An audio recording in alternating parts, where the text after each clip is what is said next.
Exchange traded fund বা ETF, এটা নিয়ে বহু মানুষ জানতে চেয়েছিলেন।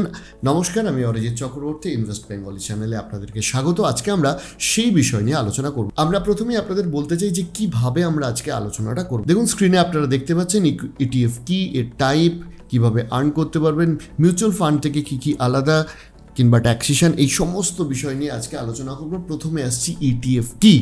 ইটিএফ একটি শর্ট টার্ম হলো, পুরো উচ্চারণটা হচ্ছে এক্সচেঞ্জ ট্রেডেড ফান্ড, অর্থাৎ এই ফান্ডে স্টকের মতো কেনাবেচা করা যায়। ইটিএফকে সহজভাবে বোঝাতে গেলে আপনারা বুঝতে পারবেন যে অনেকেই আপনারা আছেন যারা মিউচুয়াল ফান্ড কেনেন। মিউচুয়াল ফান্ডে কি হয় না, বেশ কিছু মানুষ বসে থাকেন, তারা একটি অ্যাসেট ম্যানেজমেন্ট কোম্পানি তৈরি করেন এবং মিউচুয়াল ফান্ডের ক্ষেত্রে আপনি কোনো একটা মিউচুয়াল ফান্ড কিনছেন, অর্থাৎ মিউচুয়াল ফান্ড ম্যানেজমেন্ট যে কোম্পানি আছে, অ্যাসেট ম্যানেজমেন্ট কোম্পানি, তাদেরকে টাকা দিচ্ছেন, তারা আপনার টাকা নিয়ে বিভিন্ন শেয়ার কিনছে এবং সেই শেয়ার থেকে যে রিটার্ন পাচ্ছে তার একটা ভাগিদারি আপনিও পাচ্ছেন। ইটিএফটা মোটামুটি সেরকম, কিন্তু প্যাসিভলি ম্যানেজ হয়। কীরকম? আমরা যে টাকাটা ইটিএফে ইনভেস্ট করি সেটা আলাদা আলাদা অ্যাসেটে ইনভেস্ট হয়, অর্থাৎ মোটামুটি মিউচুয়াল ফান্ডের মতোই, কিন্তু ইটিএফের ক্ষেত্রে স্টক এক্সচেঞ্জের মতো রিয়েল টাইম প্রাইসে আপনি কিনতে পারবেন এবং স্টকের দাম সারাদিন, মানে 9:15 থেকে 3:30 পর্যন্ত যেরকম ওঠানামা করে, ইটিএফের ক্ষেত্রেও কিন্তু দাম সেরকম ওঠানামা করে। এবং ধরুন বিভিন্ন ধরনের যে ইটিএফ হয়, ধরুন নিফটি 50 ইটিএফ বা ইত্যাদি ইত্যাদি যা কিছু, আপনি কিন্তু ইটিএফ মানে একটি বাল্ক অফ স্টক, অর্থাৎ নিফটি 50 ইটিএফ কী করবে, নিফটির যে টপ 50 কোম্পানি আছে তাকে নিয়ে একটি ফান্ড তৈরি করবে, সেই ফান্ডটা আপনি কেনাবেচা করতে পারবেন। মিউচুয়াল ফান্ডের ক্ষেত্রে যেরকম আপনি ন্যাভ কেনেন, ইটিএফের ক্ষেত্রেও সেরকম এনএভি থাকে, সেই অনুযায়ী আপনি কিনতে পারবেন। কিন্তু একটা জিনিস মনে রাখবেন যে ইটিএফের ক্ষেত্রে কিন্তু পুরোটাই প্যাসিভলি ম্যানেজড ফান্ড হয়, অর্থাৎ নিফটি 50 ইটিএফ বা বিভিন্ন সেক্টর ওয়াইজ ইটিএফ, তাহলে এটা একটা মিউচুয়াল ফান্ডের মতোই ফান্ড, কিন্তু এটা প্যাসিভলি ম্যানেজ। এবং দ্বিতীয়ত হচ্ছে এটা আপনি রিয়েল টাইম ভ্যালু অনুযায়ী কিনতে পারবেন। মিউচুয়াল ফান্ডে যেরকম ন্যাভ গোটা দিনের শেষে অ্যানাউন্স হয়, আপনি গোটা দিনে একই ন্যাভে কিনতে পারবেন। ইটিএফের ক্ষেত্রে সেটা না, ইটিএফ ওঠানামা করে। এবার হচ্ছে ইটিএফ কত প্রকারের হয় বা কটা টাইপের হয়। দেখুন, ইটিএফ কোনো ইন্ডেক্সকে ফলো করলে সেটাকে নিফটি 50 ইটিএফ বলে, small cap ETF, mid cap ETF, আবার কোনো সেক্টরকেও ফলো করতে পারে, যেমন FMCG ETF, PSU bank ETF, gold ETF ইত্যাদি নানা রকম আছে। অর্থাৎ ইটিএফ বিভিন্ন ধরনের ইনভেস্টমেন্ট অপশান আপনাকে দিচ্ছে। যদি আপনি মনে করেন যে আপনি এফএমসিজি সেক্টর স্পেসিফিক যাবেন, তাহলে এফএমসিজি ইটিএফ রয়েছে, বা নিফটি 50 যাবেন, সেরকম ইটিএফ রয়েছে। আমরা স্ক্রিনে কয়েকটা টাইপ অফ ইটিএফ আপনাদের ফেলছি, আপনারা দেখুন এই ধরনের ইটিএফ কিন্তু মার্কেটে অ্যাভেলেবেল আছে, এর বাইরেও থাকতে পারে, বাট আমরা মোটামুটি একটা তথ্য আপনাদের স্ক্রিনে দিলাম। এবার আমরা আসবো ইটিএফ আর মিউচুয়াল ফান্ড। আমি জানি অনেকেই কিন্তু একটু গুলিয়ে ফেলছেন যে তাহলে মিউচুয়াল ফান্ড, ইটিএফ, আপনি বলছেন সবই একরকম, এদের মধ্যে পার্থক্যটা কোথায়? আমি এবার আপনাদের বোঝাচ্ছি মিউচুয়াল ফান্ড আর ইটিএফের মধ্যে পার্থক্যটা কোথায়। প্রথমত, মিউচুয়াল ফান্ড আমরা এএমসি বা অ্যাসেট ম্যানেজমেন্ট কোম্পানির থেকে কিনি, কিন্তু ইটিএফ এক্সচেঞ্জে ট্রেড হয়, অর্থাৎ ইটিএফ আপনি আপনার ডিম্যাট অ্যাকাউন্ট থেকে কিনতে পারবেন। দ্বিতীয়ত, শুধুমাত্র ইন্ডেক্স মিউচুয়াল ফান্ড ছাড়া বাকি সবকটাই প্রায় অ্যাক্টিভলি ম্যানেজ ফান্ড থাকে, এখানে ফান্ড ম্যানেজার সিদ্ধান্ত নেয়। অন্যদিকে প্রায় সব ইটিএফই ইন্ডেক্স বা সেক্টর বা কোনো কমোডিটিকে ফলো করে, সেই আন্ডারলাইং অ্যাসেট, অর্থাৎ সেই অ্যাসেটটা, ধরুন এফএমসিজি সেক্টরটা, গোল্ড সেক্টরটা যেরকম রিটার্ন দেবে, ইটিএফ প্রায় হুবহু তার কাছাকাছি একটা রিটার্ন দেয়। আমি আপনাদের সহজে বোঝাচ্ছি। ধরুন আপনি বড় বড় কোম্পানিতে মিউচুয়াল ফান্ডে ইনভেস্ট করতে চাইছেন মিউচুয়াল ফান্ড মারফত, সেক্ষেত্রে আপনি কি করবেন না, আপনি বলবেন যে আমি একটা লার্জ ক্যাপ মিউচুয়াল ফান্ডে ইনভেস্ট করব। সেক্ষেত্রে যেটা হবে সেটা হচ্ছে অ্যাসেট ম্যানেজার যিনি রয়েছেন, যিনি আপনার লার্জ ক্যাপ মিউচুয়াল ফান্ডটি চালাচ্ছেন, তিনি বুঝতে পারবেন যে আমি এই লার্জ ক্যাপের মধ্যে কোন কোম্পানিতে কোন অনুপাতে ইনভেস্ট করব। এবার আমি টিসিএস কতটা কিনবো, ইনফোসিস কতটা কিনবো, কিংবা আমি রিলায়েন্স কতটা কিনবো, সেটা ওই অ্যাসেট ম্যানেজার কিন্তু বা গ্রুপ অফ অ্যাসেট ম্যানেজার্স তারা কিন্তু নির্দিষ্ট করতে পারবেন বা সিদ্ধান্ত নিতে পারবেন। ইটিএফে এই স্কোপটা নেই। সিমিলারলি ধরুন নিফটি 50 ইটিএফে, সেটা তো ইন্ডেক্স ফান্ডের সাথে আমি কম্পেয়ার করেই দিলাম। এবার ধরুন আপনি নিফটি এফএমসিজি ইটিএফ কিনছেন, এর কনসেপশনটা কি, যে টপ 50 কোম্পানির মধ্যে যে কোম্পানিগুলো এফএমসিজি সেক্টরে কাজ করে তার আপনি ইটিএফ কিনছেন। এবার মিউচুয়াল ফান্ড হলে অ্যাসেট ম্যানেজারের কাছে অপশান থাকতো যে আমি HUL কতটা কিনবো, ব্রিটানিয়া কতটা কিনবো, ITC কতটা কিনবো, কিন্তু ETF এর ক্ষেত্রে সেটা না। টপ নিফটি 50 মধ্যে ধরুন যতটা পার্সেন্টেজ বা যতটা শেয়ার HUL এর আছে ততটাই ইটিএফকে কিনতে হবে, যতটা ব্রিটানিয়ার আছে ততটাই ইটিএফকে কিনতে হবে, যতটা ITCর আছে ততটাই ইটিএফকে কিনতে হবে। অর্থাৎ মোটামুটি ম্যাক্সিমাম হচ্ছে প্যাসিভলি ম্যানেজ ফান্ড। তৃতীয় তফাৎ হচ্ছে মিউচুয়াল ফান্ড আপনি AMCর থেকে কেনেন। অর্থাৎ আপনাকে যদি কোনো মিউচুয়াল ফান্ড কিনতে হয় তাহলে আপনি ধরুন ICICI প্রুডেন্সিয়াল হোক বা SBI মিউচুয়াল ফান্ড হোক বা নিপ্পন যে কেউ হোক, সেখান থেকে আপনি কিনতে পারবেন। এবং মিউচুয়াল ফান্ড কেনার জন্য আপনার ডিম্যাট অ্যাকাউন্ট লাগবে না, কিন্তু ETF আপনি ডিম্যাট অ্যাকাউন্ট থেকেই কিনতে পারবেন এবং এটা যেগুলো রেগুলার ট্রেডিং টাইম হয় সেখানেই আপনি ETF কিনতে পারবেন। যদিও কিছু ক্ষেত্রে আপনি আফটার মার্কেটও ETF কিনতে পারেন। এবং ETFের যে ন্যাভের ওঠানামা, যেটা মিউচুয়াল ফান্ডের গোটা দিনের শেষে হয়, ETF সেটা না। যেরকমভাবে স্টক প্রতিনিয়ত ওঠে নাবে, ETFের ন্যাভও কিন্তু সেরকম ওঠে নাবে। তাই এটা হচ্ছে ETF আর মিউচুয়াল ফান্ডের বেসিক ডিফারেন্স। এবার আমি ETFের পরবর্তী অংশে যাওয়ার আগে আপনাকে বলে রাখি যে আপনারা যদি মনে করেন যে মিউচুয়াল ফান্ড সম্পর্কে বিস্তারিত জানতে চান, বুঝিয়ে বলা আছে এরকম একটি কোর্স আমরা লঞ্চ করেছিলাম, যেটা 2999 টাকা প্রাইস ছিল, কিন্তু আপনাদের সুবিধার্থে 699 টাকায় দেওয়া হচ্ছে। হ্যাঁ, 699 টাকায় মিউচুয়াল ফান্ডের টোটাল কোর্স, মিউচুয়াল ফান্ড সম্পর্কে ইন ডেপথ আপনি জানতে পারবেন এবং অসম্ভব সুন্দর, ইন্টারেস্টিং এবং এডিটিং সহ। এর জন্য আপনাকে আমাদের যে নিজস্ব অ্যাপ বিজি উইথ ইনফো সেটা ইনস্টল করতে হবে এবং সেখানে গিয়ে আপনি কিনতে পারবেন। মিউচুয়াল ফান্ডের কোর্সের লিঙ্ক আমি ডেসক্রিপশানে দিয়ে রাখলাম, আপনারা মনে করলে সেখানে কিনতে পারবেন। মনে রাখবেন 699 টাকা দিয়ে আপনি গোটা জীবনে যে সেগমেন্টে ইনভেস্ট করবেন সেটা সম্পর্কে কিন্তু বিস্তারিত জানতে পারবেন। এবং সবথেকে গুরুত্বপূর্ণ কি জানেন, এটার মারফত আপনি আপনার নলেজে ইনভেস্ট করছেন। নলেজে যদি ইনভেস্ট করেন তাহলে কিন্তু ইন ফিউচার সেই নলেজ আপনাকে অনেক বেশি রিটার্ন দেবে। আর 699 টাকা মানে বুঝতে পারছেন সেটা খুবই কম কস্ট এবং মিউচুয়াল ফান্ড সম্পর্কে ইনডেপথ সমস্ত ধারণা আপনাদের কিন্তু হয়ে যাবে। আরও একবার বলছি, ডেসক্রিপশানে লিঙ্ক আছে, আমাদের নিজস্ব অ্যাপ এটি, সুতরাং বিশ্বাসযোগ্যতা নিয়ে কোনো অসুবিধা আপনার থাকার কথা নয়। ডেসক্রিপশানের লিঙ্ক থেকে আপনার ভালো লাগলে সেখান থেকে কিনতে পারেন। এবার আসি ইটিএফের পরবর্তী অংশে, সেটা হচ্ছে ইটিএফ থেকে আপনি কীভাবে আর্নিং করবেন। দেখুন, 3টে পদ্ধতিতে আপনি ইটিএফ থেকে আর্নিং করতে পারবেন। প্রথমটা হচ্ছে ক্যাপিটাল অ্যাপ্রিসিয়েশন, মানে ইন জেনারেল আমরা যেটা জানি যে দামে আপনি ইটিএফ কিনলেন সেই দামের থেকে বেশি দামে, অর্থাৎ যখন ইটিএফের ভ্যালু বাড়বে, বা যে কোনো স্টক কেনার ক্ষেত্রেও তাই হয় যে আমি একটা দামে কিনলাম, 5 বছর হোল্ড করলাম, 5 বছর বাদে দাম বেড়ে গেল, আমি বিক্রি করে দিলাম। সেই একই সিস্টেম ইটিএফের ক্ষেত্রে প্রযোজ্য।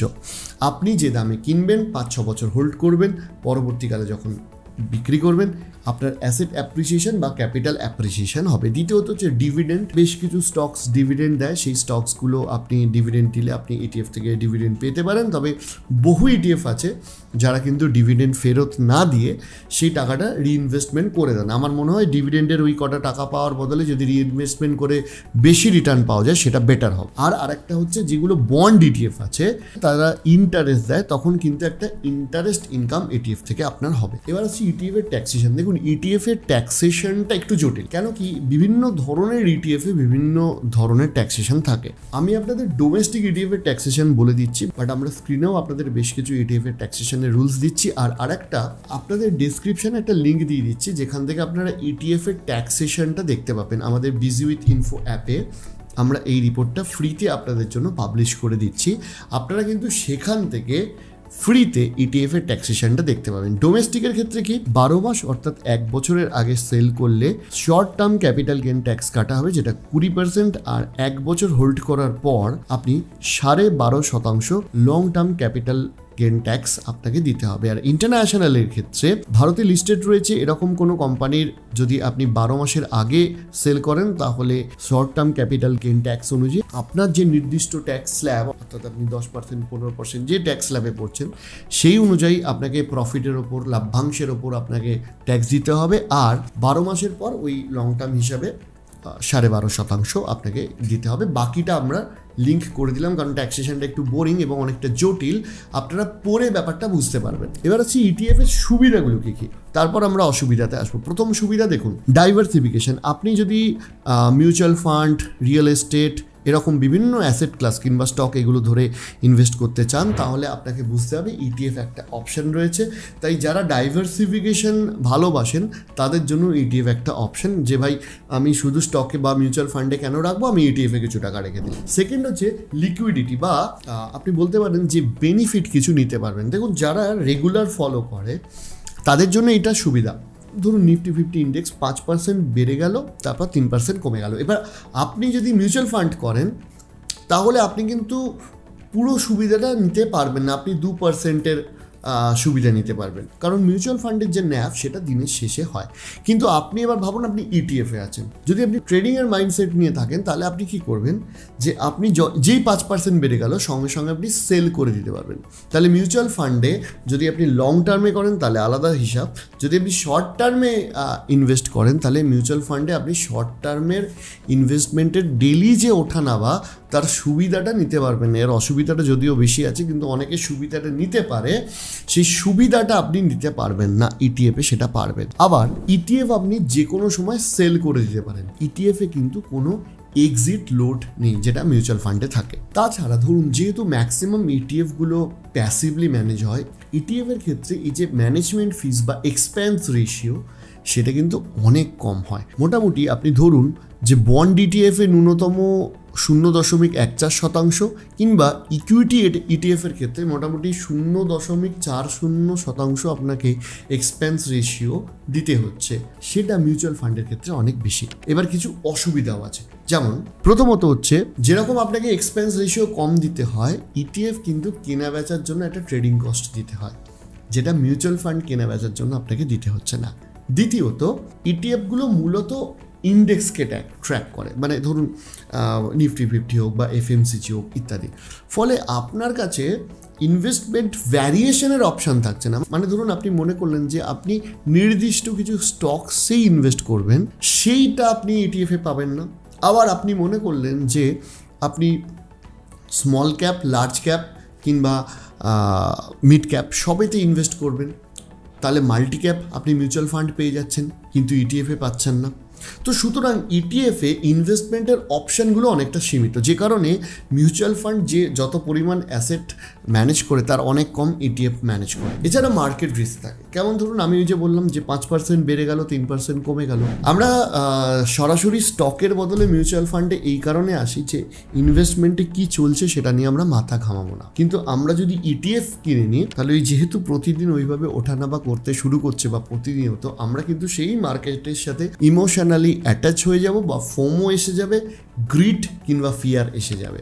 সেই জন্য ইটিএফে কিন্তু এই একটা সমস্যা থাকে। আর এছাড়া ইটিএফের একটা ট্র্যাকিং এরর বলে ঘটনা ঘটে, সেটা হচ্ছে মাঝে মধ্যেই ইটিএফে যতটা রিটার্ন পাওয়ার কথা ততটা পাওয়া যায় না, বা ইন্ডেক্স যেভাবে পারফর্ম করে ইটিএফের থিওরিটিক্যাল সিস্টেম অনুযায়ী একদম অ্যাকিউরেট পারফর্ম করার কথা, বাট ইটিএফ হয়তো অনেক সময় সেটা করে না। ফলে ইটিএফে কিন্তু অনেক এরর্স আছে সিস্টেমে, অর্থাৎ এখনও ব্যাপারটা ম্যাচিওর করছে।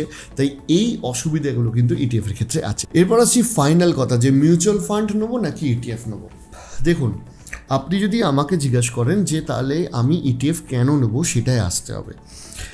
দেখুন, ইটিএফ নেওয়ার সময় প্রত্যেকটা মানুষের মনে একটা কিন্তু ধারণা থাকে, যদি আপনি মনে করেন যে শুধু ডাইভার্সিফিকেশনের জন্য ইটিএফ নিচ্ছি সেটা আলাদা বিষয়। কিন্তু যদি আপনি মনে করেন যে ইটিএফ থেকে আমি প্রফিট তুলব, তাহলে আপনাকে দুটো জিনিসে ভাবতে হবে। প্রথম কথা, আপনি ইটিএফ যদি নেন তাহলে আপনি হয়তো স্টকের যে ওঠানামা বা স্টকের যে ভোলাটিলিটি সেটা এড়াতে চাইছেন, কিন্তু বাস্তবে ইটিএফে আপনি সেটা পাবেন না, ইটিএফও সেই ওঠানামা প্রতিদিন করে।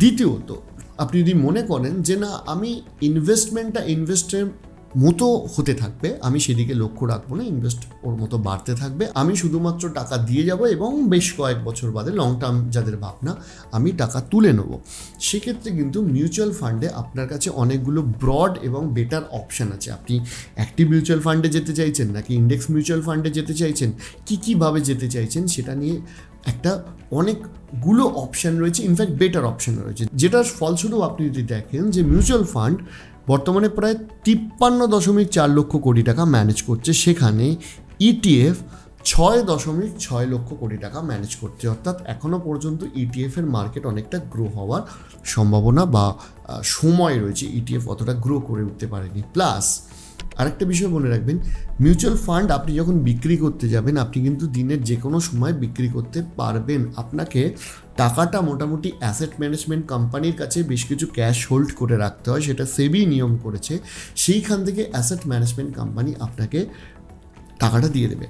কিন্তু ইটিএফের ক্ষেত্রে অনেক সময় কি হয় জানেন তো, সঠিকভাবে সেলার পাওয়া মানে বায়ার পাওয়া যায় না। আপনি যদি সেল করতে যাচ্ছেন তখন হয়তো আপনার কাছে বায়ার নেই, ফলে এইটাও কিন্তু একটা অসুবিধা থাকে।